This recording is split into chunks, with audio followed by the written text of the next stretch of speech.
Cara, sabe qual é o oposto de feedback? O oposto de feedback é fofoca. A gente, enquanto ser humano, enquanto Homo sapiens, se habituou a praticar fofoca. Ou seja, se fulano falou de mim, é mais natural que eu fale de alguém para uma outra pessoa que não seja ela mesma. O feedback é exatamente quando eu consigo ter um comportamento ao contrário disso. Ou seja, se você fez algo a mim, eu vou falar de você para você, com técnica, o que é o feedback. Então, isso muda o jogo. A maioria das pessoas são mais acostumadas a praticarem fofoca e não feedback. O feedback tem o poder de transformar alguém, né? A fofoca destrói os relacionamentos, destrói, às vezes, as pessoas. Então, a gente precisa implementar e incentivar a cultura de feedback e não de fofoca. E tem uma coisa que eu sempre falo, que as pessoas precisam aprender a desenvolver relações autocuráveis, né? Então, quer ver uma coisa sobre feedback que pouca gente pratica? Feedback não se terceiriza. O que significa isso? Se você vem me falar sobre alguém, eu preciso, como líder, te direcionar a dar feedback para essa pessoa e não a querer interferir nessa situação. Quando eu promovo essas interações para que as pessoas tenham coragem de dizer a quem tem que ser dito, né? Cara, que ela teve um comportamento, e aí com técnica, existe técnica para dar feedback, né?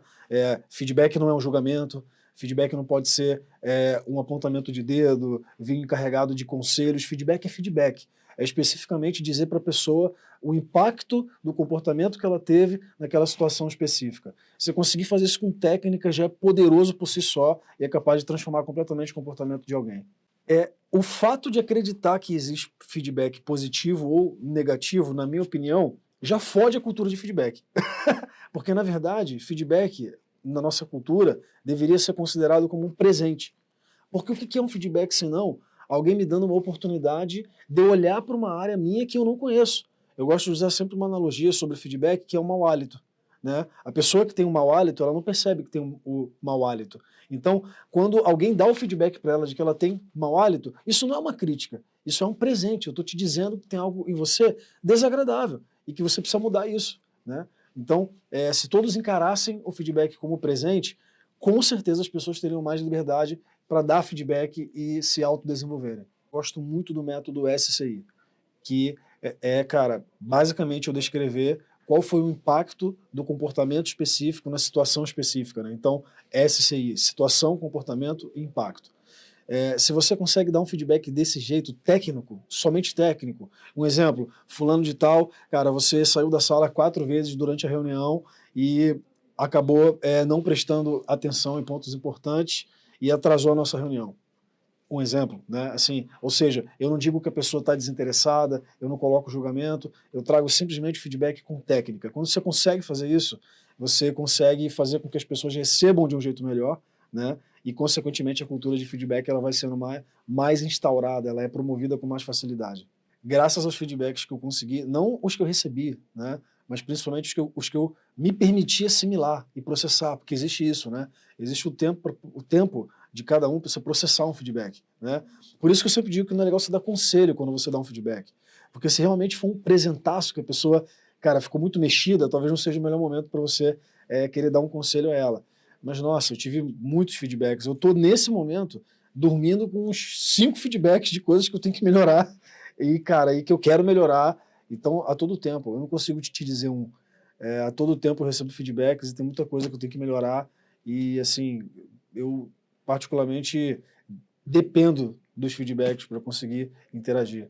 Eu não sou capaz de fazer o que eu faço, de, cara, ser o profissional que eu sou, sem sentir o que as pessoas estão olhando, entendendo, sem ter o feedback das pessoas e buscar melhorar, para mim e para elas, o ambiente que a gente trabalha e por aí vai. O ser humano é muito acostumado a julgar. Todas as nossas falas são carregadas de julgamento, né? Eu não digo que a pessoa, de repente... Eu não consigo descrever um comportamento específico. É até difícil, né? Eu desafio quem está ouvindo, quem cara, quiser testar, tenta dar um feedback dizendo só a situação, o comportamento e o impacto sem julgar. Sem dizer que a pessoa sempre faz aquilo, ou que a pessoa nunca faz aquilo, ou que ela é isso, ou que ela é aquilo, ou que ela é desinteressada, geralmente a gente ofende as pessoas com julgamento, então acho que o julgamento é um dos maiores inimigos do do feedback. E a segunda coisa, talvez, cara, seja assim, a própria cultura mesmo de fofoca, né? Ou seja, a gente não costuma dar feedback para quem a gente tem que dar feedback, mas falar dessa pessoa para outras pessoas, né? E aí, quando chega em quem tem que chegar, a coisa já foi distorcida, a relação já foi prejudicada. Então, acho que são duas principais coisas ali que jogam muito contra um bom feedback. Cara, primeira coisa é se desarmar, né? E o ideal seria, para receber um feedback, que eu soubesse que eu estou recebendo um feedback, né? O problema é que muitas vezes você não sabe, e também a pessoa não vem te dar um feedback com técnica, né? Ela dá o que a gente chama de feedback, né? A pessoa chega apontando o dedo, falando um monte de coisa, e você se pega, muitas vezes assim, mesmo você que sabe, mesmo a gente que treina isso, às vezes é pego de surpresa e reage a um feedback. As reações, elas são naturais. O nosso cérebro entende o feedback como uma ameaça. Então é natural que a gente reaja negando a veracidade, querendo discutir, querendo agredir a pessoa que está dando feedback. Então a primeira coisa é se desarmar, né? Completamente, respira, ouve atentamente o feedback. Se não ficar claro para você qual é o comportamento que você teve, clarifica isso, pergunta para a pessoa, tá, tudo bem, eu sou idiota, legal, mas qual foi o comportamento que fez você enxergar que eu sou um idiota, né? Para eu conseguir tangibilizar e saber o que eu tenho que melhorar de fato, né? E, por fim, obrigado pelo feedback e processa ele, né? Não tem uma verdade única sobre liderança. Ninguém é dono da verdade absoluta sobre, cara, o que é ser um líder. Mas tem algumas percepções que a gente há muito tempo vai aprendendo. O fato é que o bom líder, quem lidera de fato, tem mais gente do que coisas na sua agenda. Eu sempre digo isso porque a gente precisa separar. Pessoas são lideradas, coisas, processos são gerenciados. Você pode estar, às vezes, numa cadeira de gestão, mas não significa que você é um líder. Você está em posição de gestão.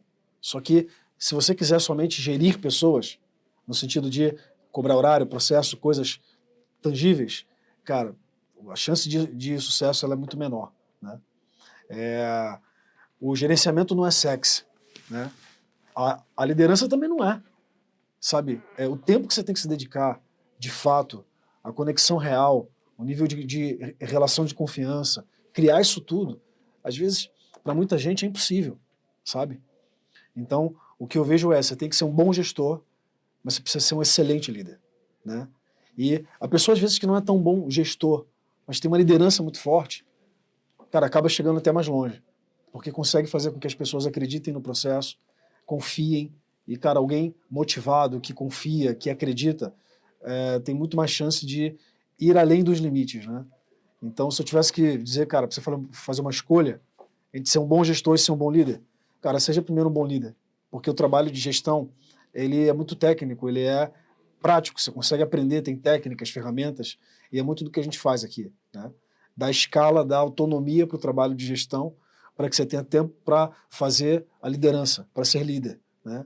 O que não dá para achar que eu vou somente ser bom gestor sem liderar pessoas, as pessoas precisam ser lideradas, né? Sem a liderança, elas não vão chegar a lugar nenhum. Cara, eu acredito na horizontalidade, ela só não pode se confundir. Eu já vivi os dois aspectos, assim. Eu já vivi dentro de uma estrutura mais vertical e de estrutura mais horizontal. E eu acho que tem coisas boas nos dois mundos, assim. Eu só acho que tem alguns conceitos, até a Carta de Bezos, ele fala sobre isso, né? Horizontalidade não significa democracia.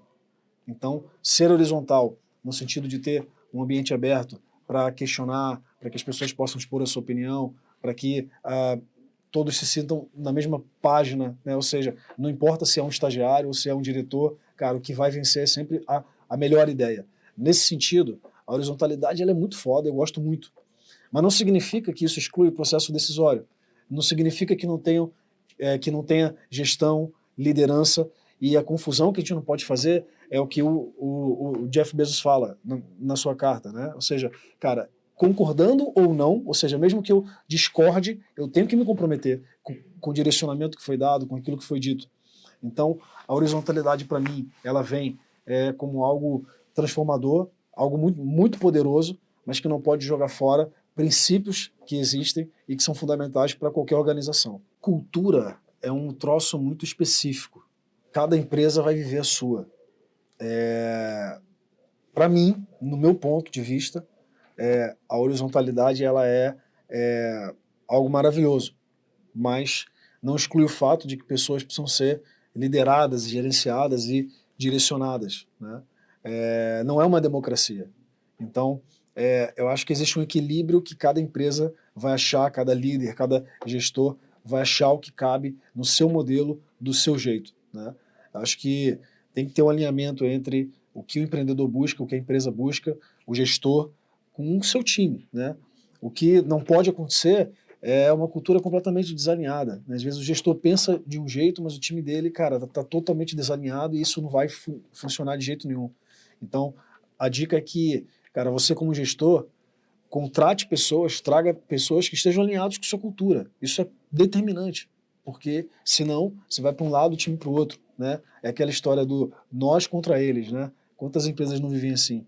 Não, a gente quer jogar junto e caminhar junto e para isso tem que ter, não tem como fugir disso, a mesma cultura.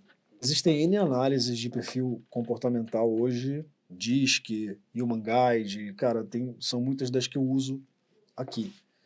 Mas assim, vale como ferramenta, você tem que usar, faz sentido, o gestor consegue estar mais empoderado quando ele se conhece, se autoconhece e conhece o time que ele está gerindo. Só, de novo, acho que a aplicação disso é que é a diferença, né? Não adianta você saber, conhecer, aplicar um perfil, mas não usa isso na prática, no seu dia a dia, para conseguir, cara, ter melhor relacionamento, melhor gestão, direcionar as pessoas, colocá-las no lugar certo. Exemplo prático de como você pode aplicar isso. Você tem especialidades no seu time, mapeia o perfil, entende qual é o melhor perfil comportamental para aquela posição, né? Ou seja, quando você for contratar, contrata já pessoas dentro daquele perfil que você entende que é o ideal. Então você vai sendo mais assertivo à medida que você domina e conhece os perfis que você precisa. Uma outra coisa, cara, a tua empresa, teu time, sempre vai precisar de perfis complementares, né? Então entender qual é a complementariedade dos perfis que eu preciso. E compor isso sempre, e garantir que você vai ter essas posições preenchidas. Então, são esses cuidados que você tem que ter quando for usar essas ferramentas. Senão, você só faz o teste e acaba não usando para nada. Cultura. A empresa, o ambiente que eu estou, ele vai influenciar muito o meu comportamento.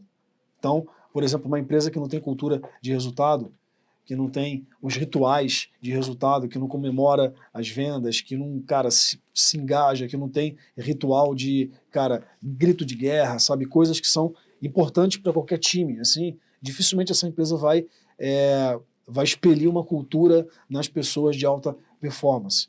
Então, acho que o ambiente precisa estar condizente com o comportamento que eu quero que o time tenha, né? Esse, inclusive, é um grande desafio que a gente tem, né? Porque a gente tem times que estão remotos. Como é que a gente faz essa cultura ser praticada pela galera que está dentro de casa? Então, é um desafio que a gente vem buscando resolver a cada dia. Mas, com certeza, o ambiente vai influenciar muito na cultura praticada naquele lugar. De fato, o ambiente, eu acho que a motivação vem de dentro, né? Eu acho que cada um tem que se automotivar, mas, de fato, o ambiente que você, ainda mais o ambiente que a gente trabalha, né? Ele é muito determinante na cultura que aquele time vai ter, assim. Eu penso isso, assim. Eu acho que a empresa precisa cuidar da sua cultura para promover o comportamento que ela quer, de fato, das pessoas, né? Então, assim, por exemplo, cara, eu quero um comportamento de alta performance. Então, cara, a tua cultura, o ambiente tem que, em todos os sentidos, expressar isso, né? Em relação ao horário, em relação a rituais de comemoração, em relação à conquista, em relação a tudo, né? Todo mundo tem que espelhar alta performance, senão você está dizendo contra aquilo que você deseja que as pessoas façam, né? Então, assim, eu acho sim que o ambiente ele precisa ser moldado para que ele possa levar as pessoas para o comportamento que a gente busca, né? Se eu falo uma coisa, mas na prática o comportamento das pessoas é diferente disso, ou seja, no ambiente eu tenho pessoas desmotivadas, eu não tenho cultura de incentivos, nada que promova de fato, cara, dificilmente você vai ter um time de alta performance nesse sentido, por exemplo, né? Eu acredito que a gente tem um grande desafio nesse sentido, porque os times de vendas que a gente toca estão remotos, né? Eles não estão aqui dentro. Então, quando você tem um time dentro da tua empresa, que você está vendo a galera, que você toca bumbo, toca sino, faz a coisa acontecer, isso levando para o ambiente remoto, está cada um de sua casa, e o desafio é fazer a pessoa sentir isso, né? Como que cada um de dentro da sua casa, a gente faz eles sentirem e terem essa interação, essa energia de time, essa pegada de grito de guerra. Então, a gente precisa promover mais coisas nesse sentido, né? Precisa conseguir, mesmo no ambiente, mesmo no trabalho à distância, levar esses elementos de uma cultura para dentro da casa das pessoas, para ele se sentir inteirado, parte parte do time. Cara, quando você pensa em time, você consegue pensar em um time? Vamos pegar time de futebol, time de basquete, time de qualquer coisa. Um time, por exemplo, que não tem um grito de guerra. Um time que não comemora muito as vitórias. Um time que não, sei lá, treina todo dia e todo dia, sei lá, para fazer, cara, um ritual, uma comemoração, uma oração. Sabe? Esses elementos que o time tem, e ele precisa ter para que ele possa ser um time de alta performance, cara, isso tudo precisa ser promovido pela liderança. Né? A liderança precisa incentivar o time, de fato, a ser time. Então, isso é exatamente igual quando eu trago para o mundo para o empreendedorismo e para vendas, principalmente. Né? Um time de vendas precisa ter essa mesma interação como time. Né? O grito de guerra, a competição, esses rituais, eles são mega importantes. Né? Então, a gente precisa inserir isso como liderança. E precisa inserir isso em todos os ambientes. Então, esteja o time presencial aqui, ou esteja o time remoto, eu tenho que fazer o time se sentir time. Né? Então, essa é uma função da gente enquanto líder, para que as pessoas possam, de fato, alcançar a melhor performance que elas podem ter.